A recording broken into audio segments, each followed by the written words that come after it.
Hey, how's it going? I'm just putting something together real quick to show you what I have in my current car right now.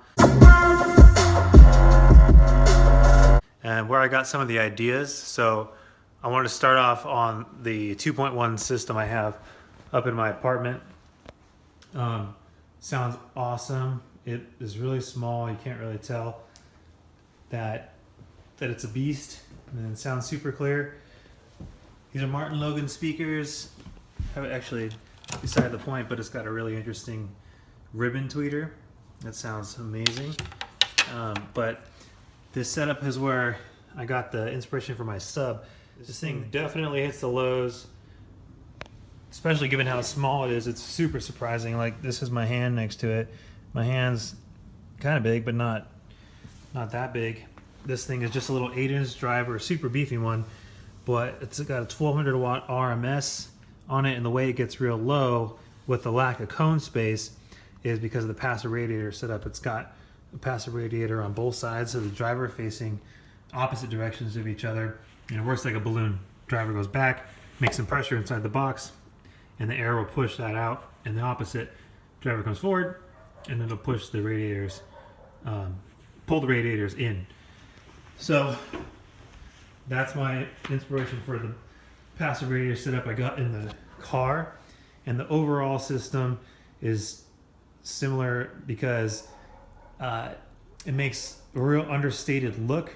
You don't think much about it when you take a look, and then you turn it on and you're like, wow, it's super clear, and it can get pretty loud without distorting at all. So that's what I was going for. One last thing I want to show on this is that throughout on the car I was a little crazy, and this is the same speaker wire I use in the car. It's 14 gauge, but I just went through and did this, standard stuff on everything just to make it clean. It's got the Tech Flex, it's got the shrink wrap, and then almost every connection I have in the car is terminated with something. So whether it's a wire ferrule or a terminal or something, it's set up just to give it that extra clean look, and to make it a little more reliable. Before I go down to the car, on the way I just grabbed some stuff to show you what I'm tuning with here. This is a pretty cool little thing. It's AudioControl SA41i SPL. Slightly different than a similar product they have. This one has a few more features, can handle more sound pressure. Put that to tune and listening position on this tripod here. I have every transition on the 31 bands within about 3 decibels or less of each other, so it's smooth transition throughout. Took forever to tune, as you know, I'm sure, if you've ever tuned, which I'm sure you have. This thing is an awesome tool. I mentioned that all my cables are terminated with ferrules or something else, and for the ferrules, this is pretty sweet. You just stick them on, and then it automatically knows how big the ferrule is. So you just squeeze it, it won't make it any smaller. It knows which pressure to apply, and then you have it on there and you're good, and you can do the Tech Flex and the shrink wrap and cut to length and whatever. So that happened many times throughout the install. And then I'm gonna pop over here to show you the box on WinISD. Anyway, look at this is my setup. It's for a small passive radiator setup based on this JL Audio TW10-d8 setup. I'm running in parallel at 4 ohms, and it's got 2 of these passive radiators from Earthquake. These things are pretty cool. I put in all the TS parameters for both the radiators and the driver into WinISD, as you do. It's a half cubic foot box. The passives are tuned pretty low to help out hit those lows. I have a full pound of mass added to the back of each one of them, and that brings down the tuning pretty low, so we get this curve. This here is decent because right here you can see like this is the roll off is like about 23 hertz. So I just consider that line right there to be the minimum, and on tuning I just pull down all these peaks, and it keeps up. The thing's done pretty good. I almost forgot to mention the sound skins.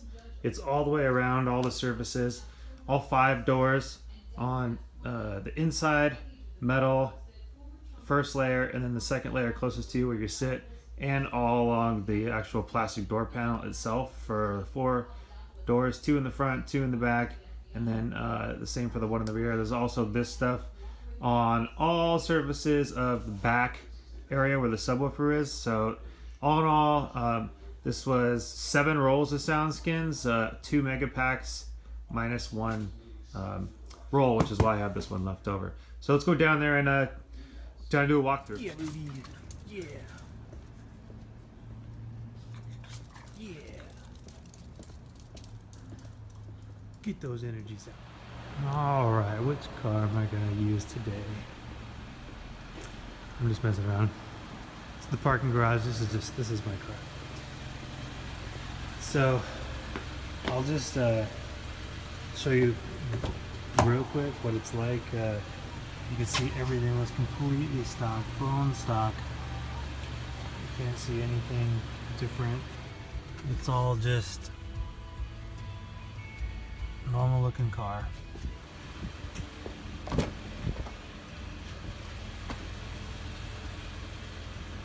So I'll start you on the system from, I'll just follow the power essentially. Alright, so starting with the origin, all the power. So we got the alternator. It's got a 2-gauge Big 3 upgauge kit all the way around running from the alternator. You know how Big 3 is. Took all the power cables. Everything I did, like I was showing you upstairs, is all done. You know, to look like we got Tessa tape on everything. And it's running a 2-gauge coming up from the alternator, but then a 4-gauge going back into the car. Some backgrounds here too. The next place where the power stops at is back here. We got this amp rack. It just got to pull to hold it up. This thing is a Rockford T750D. RMS is rated at 750, but it'll do 1,000 if you're gonna run it at 1.0. I'm running at 4 ohms, so I got a little over 500 watts constant coming off it. Goes into this 3 Farad capacitor, all 4-gauge. Up to this point, splits off into 2. 1 8-gauge goes to the amp there, and then got another going up to the other amps, which I'll show you. Alright, I don't know if you can tell, but this is under the seat, and it's a 4-way power and ground splitter, only going about a foot or 2 from this splitter. So it's 8-gauge coming off this, going to the amps.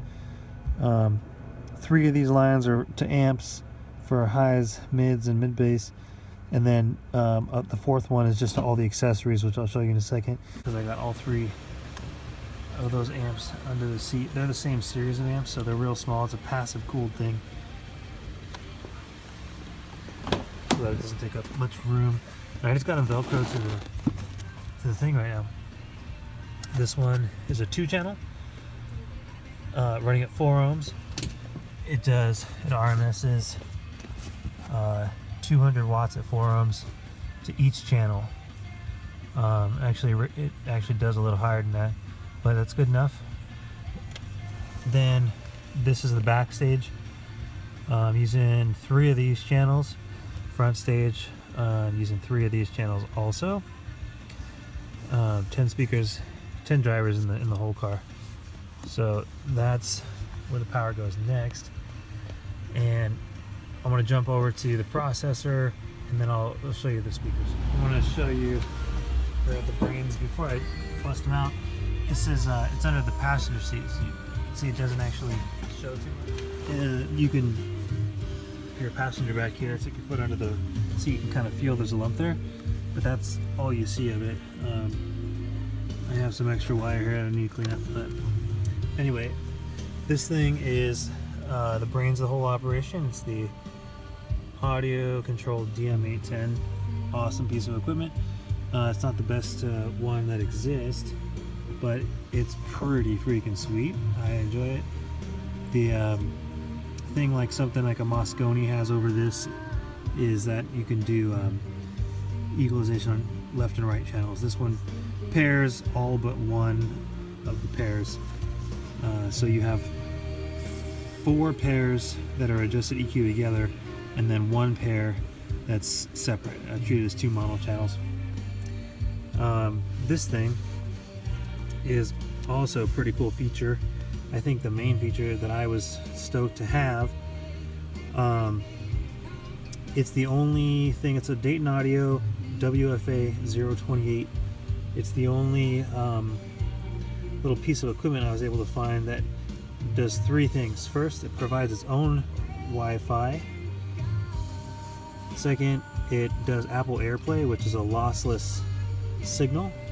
And then it has an optical out to go over to the signal processor.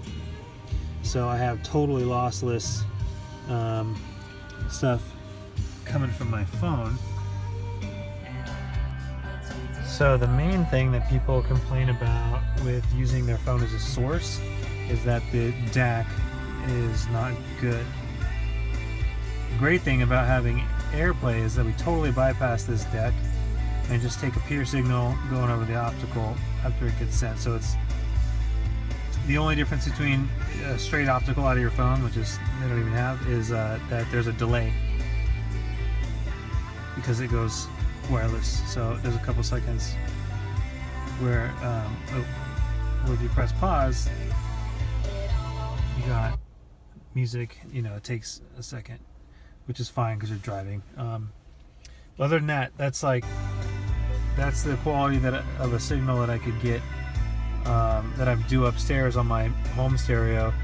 And the source of this is the Tidal. It's a paid subscription, and it's essentially like just running a bunch of FLAC files, but you can stream them. So it goes from your satellite signal on your phone, passes through there, goes over to AirPlay under the seat, and the optical, and then to the amps, which are all gain adjusted using like a DD1 type of setup. All the crossovers, time alignment, and EQing is done on the processor.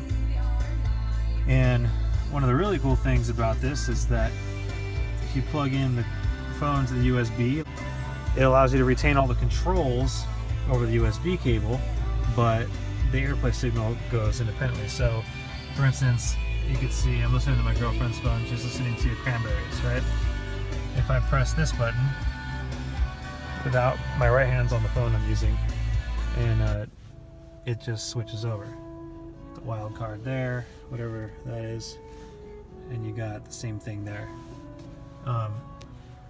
Using the controls here, I could do that, still subject to that delay, but that's what you get. It's the same controls, all the factory stuff is totally retained, which is awesome. The one exception is that doing the AirPlay has a separate volume knob. It's an audio control thing. So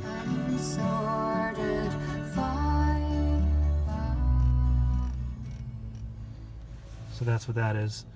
And that's all there is to it. Like when you're driving, everything's exactly the same. Volume's down here, which I'm cool with.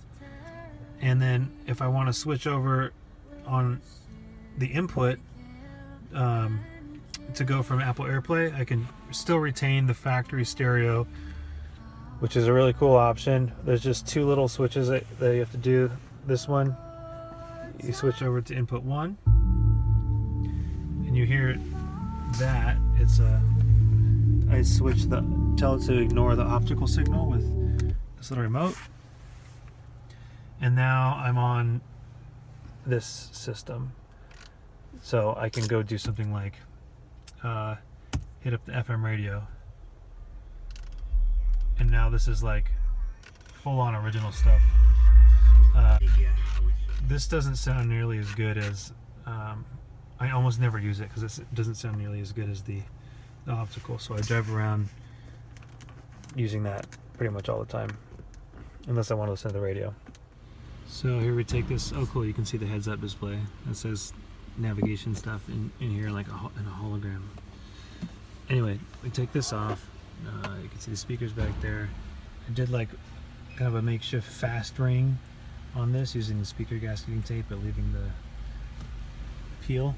I did that throughout.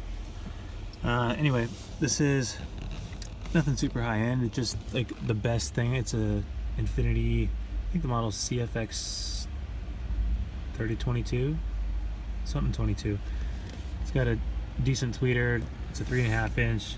It's got enough to do most things, but the mid needed a little bit of accentuation, so I got this is the highest end component 3-inch. It's for Infinity, it's the best one they make. It's a Kappa Perfect Series 300M,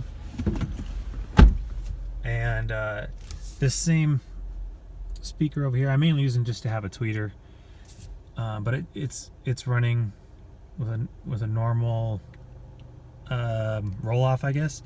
So that's on the left and the right, and I have those also on the back pillars. Same speaker back there, and this, I got the Bose option on this because it had a pre-cut out thing. You can see right there, I even left the Bose stock thing, but it had a pre-cut out wall hole for an 8-inch sub. So I got this is Infinity all around on the highs, tweeters, and mid bass. So this is it's called a Flex 8-inch, and it's pretty good. I'll show you the specs on it when we go back upstairs because the computer's up there. But it does a really good job. Actually, if I unplug the subwoofer, I'm pretty satisfied with the sound. It obviously doesn't have that crazy deep grind, but it sounds really nice because of those speakers. These, because they're pointed right at the glass, I just adjust EQ after putting this on it, and it helped with harshness a lot. It's just a cotton thing that I stretched out really thin right above where the in the center where the middle of the tweeter is, and it helped a lot with the harshness, and it sounds really nice. I'm going to go back to the back now. The back is the only non-factory setup, just because I had to add a tweeter. These are Infinity Kappa CS 6011, so this is I had to get an adapter to go 5 1/4 to 6 1/2 back here. Worth it. The crossover is in there, done up with Velcro. So one main thing is not drilling anything into the car, and this is totally necessary, like grounding a wire or something. So that's these sound actually really nice, and I'll go to the very back for this up. So the very back here has this this thing. It's angled to match the angle of the seat. Pretty understated, can't really see it that much. And I was able to get the full airspace for just spread out long ways, so I didn't have to have a box back here, and I have the entire trunk space. But if I really need to take this out, and I've loaded up the trunk a lot without needing to ever, is these are just on carabiners and just on a clip right there. So this can come off. It's got a front baffle it's all just Velcro, and speaker cover. This is the JL. This is the front passive radiator, and then there's one on the back. Just this carpet is just a temporary thing because I want to be able to show off all that good, decent woodwork on it. But I'm going to end up giving it to my fiance to put in the back of her car, which has the same, pretty much the same in size, just a little bigger. When I do that, I'll probably line it with something and make it match the car so she is cool with it. After all that stuff back in the car, just to show how it sounds, even though this microphone definitely can't pick up any of the stuff that your ears are going to be able to, for helping appreciate it. So yeah, how to hook it up. All I do when I start the car is have the Wi-Fi password that's already in. I just connect to Matt's Mazda 3, and now that's the main output. It's going through Tidal. And then it shows up on there because it's all plugged in. There's no delay on the screen, there's only a delay on the audio. One thing that really is good to test this is Bobby McFerrin is "Don't Worry, Be Happy." Don't worry, you'll hear it. It really brings to, you know, speakers out, helps bring them out.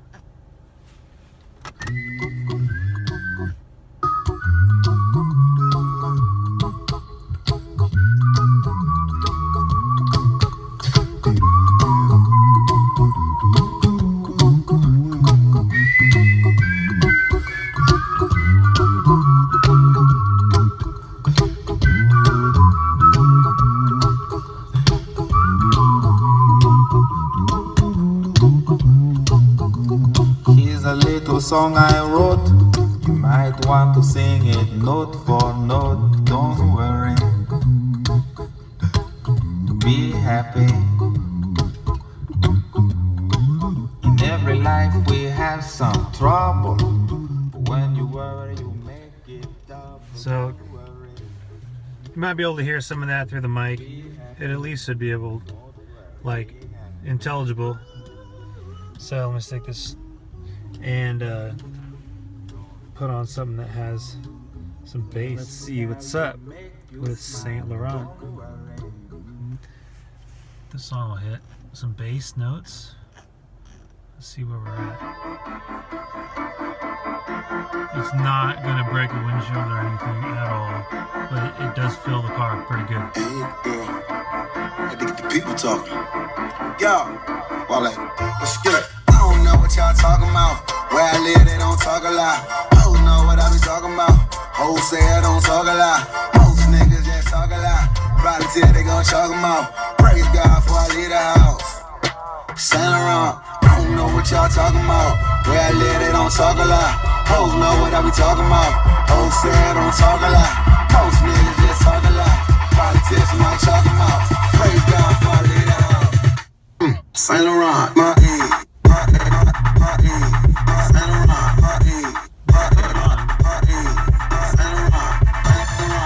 Oh, I didn't fucking plug in the subwoofer in. Be right back.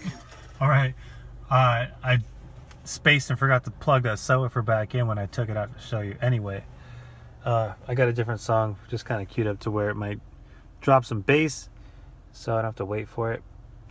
Let's see what happens.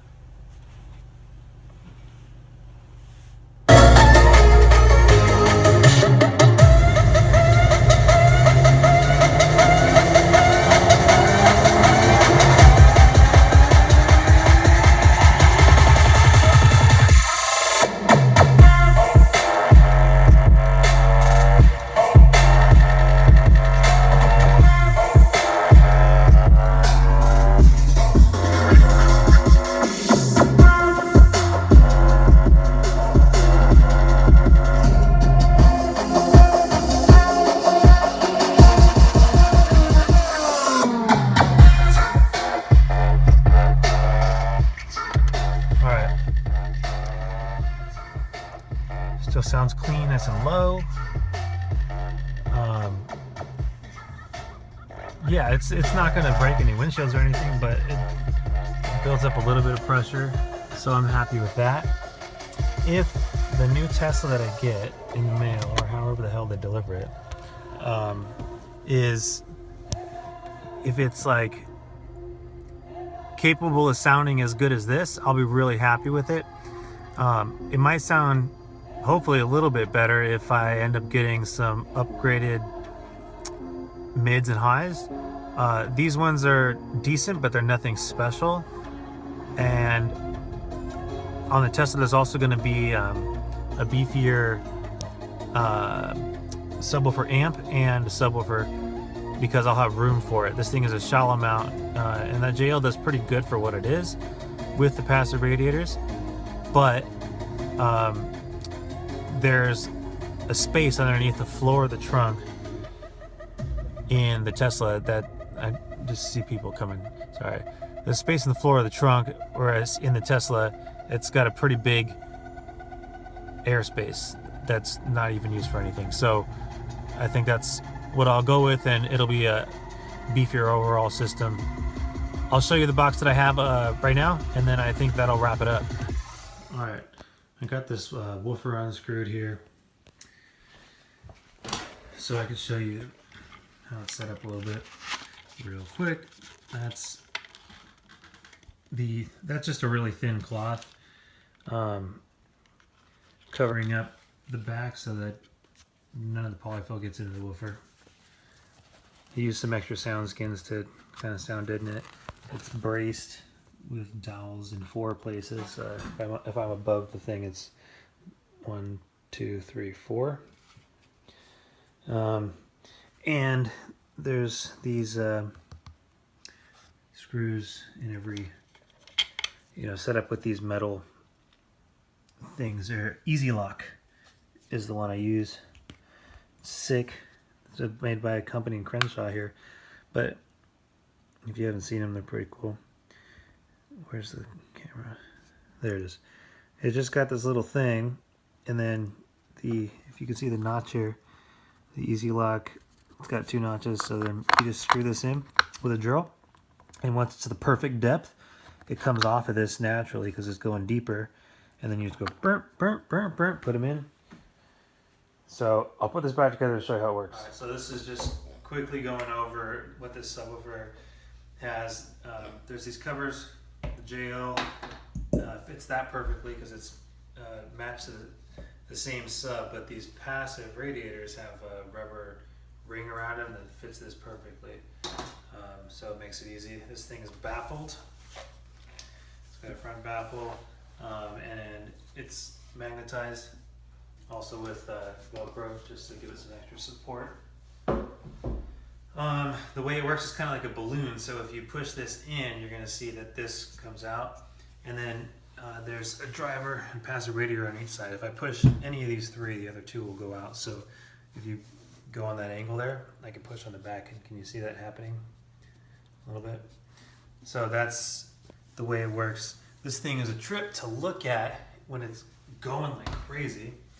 When this resonates, it makes it so this driver is actually not moving that much, but these things are going crazy. So you see all 3 points going if we look at it in this direction. It's kind of cool. So that's pretty good. And the reason that they're faced the way they are is these passive radiators just need to face away from each other. Because if you don't do that, these things each have 1 full pound of weight on the back of them. So you just get it wobbling. It'll walk all over your car if you don't do that. Put them right behind each other. It makes the motion mostly cancel each other out. So it helps a lot. And this last thing here, this is that quick disconnect. It's a Steve Mead design thing. It's pretty cool. I like that a lot. Puts a good touch on it. This is the shape is called a parallelepiped. It just is an angled rectangular box, but it can't stand up by itself. It needs to match the contour or the angle of the seat. It's got these carabiners to hold it on, so it's good. I think all this carpet, when I take it out of this car, I'll take all this carpet off, maybe put a finishing on it, something textured like a bed liner or some paint trick, I don't know. But it'll be nicer when it goes into a girlfriend's car. The whole thing, I just weighed it. It was about 35.5 pounds. So it's not too heavy, but it's kind of heavy. and that should be it. I'm stoked to see where this goes and how this stuff ends up in the Tesla.